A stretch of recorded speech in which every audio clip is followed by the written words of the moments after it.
प्यारे बच्चों, आज हम लोग चैप्टर 6 लाइन्स एंड एंगल्स की एक्सरसाइज 6.2 का क्वेश्चन नंबर 6 करेंगे। क्वेश्चन इज इन फिगर 6.33 में PQ and RS are two mirrors placed parallel to each other. PQ और RS दो मिरर्स हैं जो एक दूसरे के पैरेलल रखे हुए हैं। ठीक है, ये PQ हो गया मिरर, एक RS हो गया, ये एक दूसरे के पैरेलल रखे हुए हैं।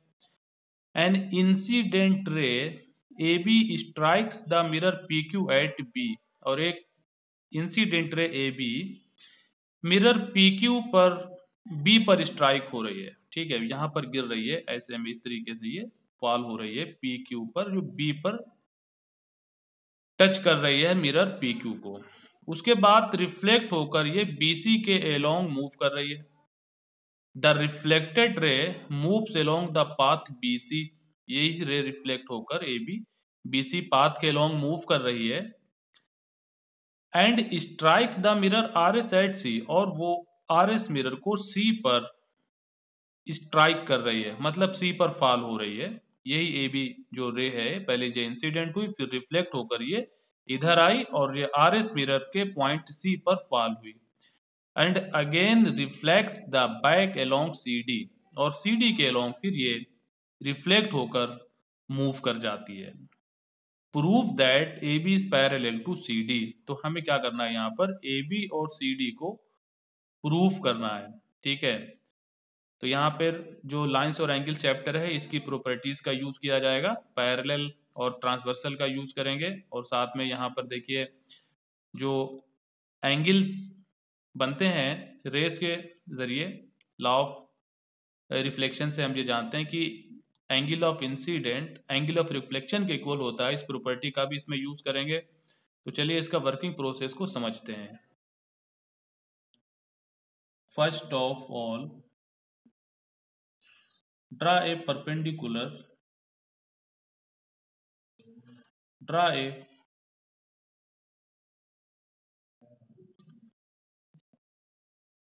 BM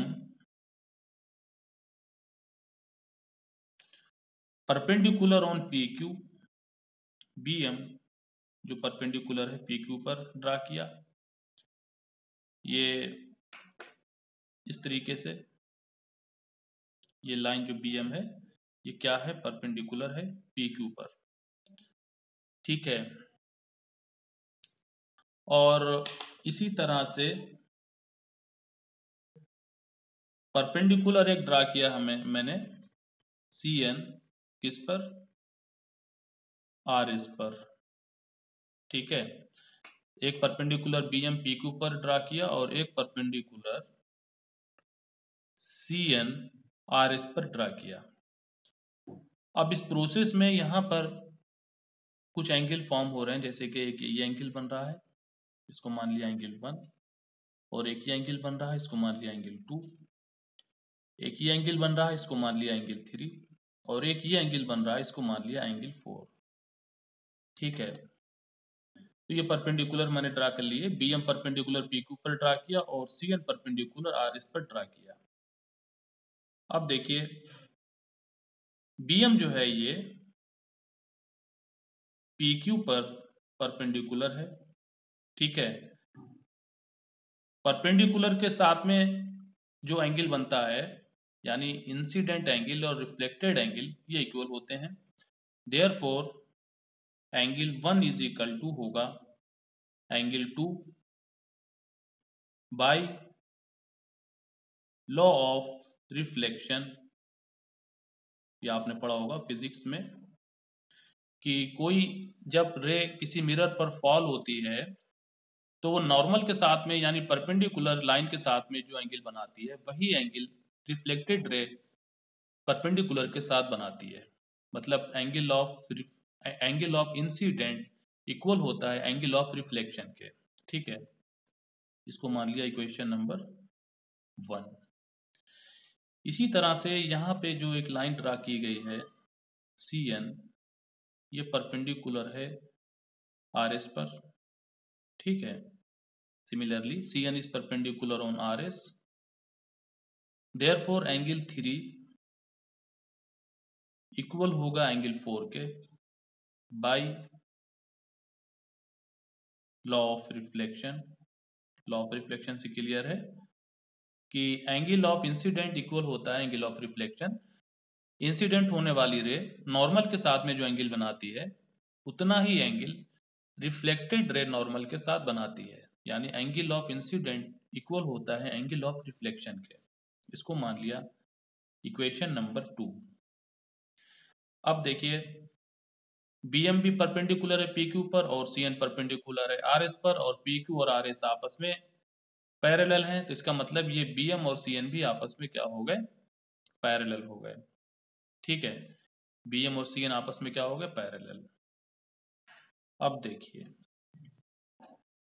BM परपेंडिकुलर लाइन है PQ पर एंड CN परपेंडिकुलर लाइन है RS पर। देयरफॉर BM और CN आपस में क्या होंगी, पैरेलल होंगी, क्योंकि दोनों ही 90 डिग्री के एंगल बना रही हैं पैरेलल लाइंस के साथ। Therefore BM is parallel to CN and BC is transversal. And BC क्या है, ट्रांसवर्सल है, जो इन दो पैरेलल लाइनों को मिला रही है। BM और CN को मिलाने वाली लाइन क्या है, BC है, तो ये ट्रांसवर्सल का यहाँ पे काम कर रही है। BC is transversal.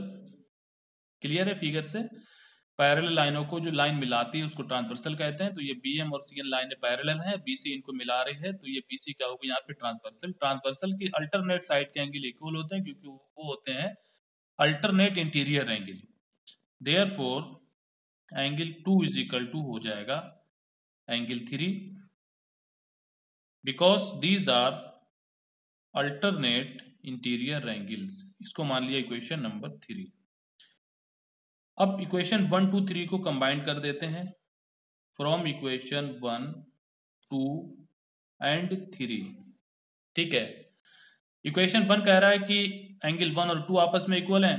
Angle equation 2 कह रहा है कि एंगल 3 और 4 आपस में इक्वल हैं, और इक्वेशन 3 कह रही है कि एंगल 2 और 3 आपस में इक्वल है, यानी 1 2 का इक्वल है, 2 3 का इक्वल है, 3 4 का इक्वल है।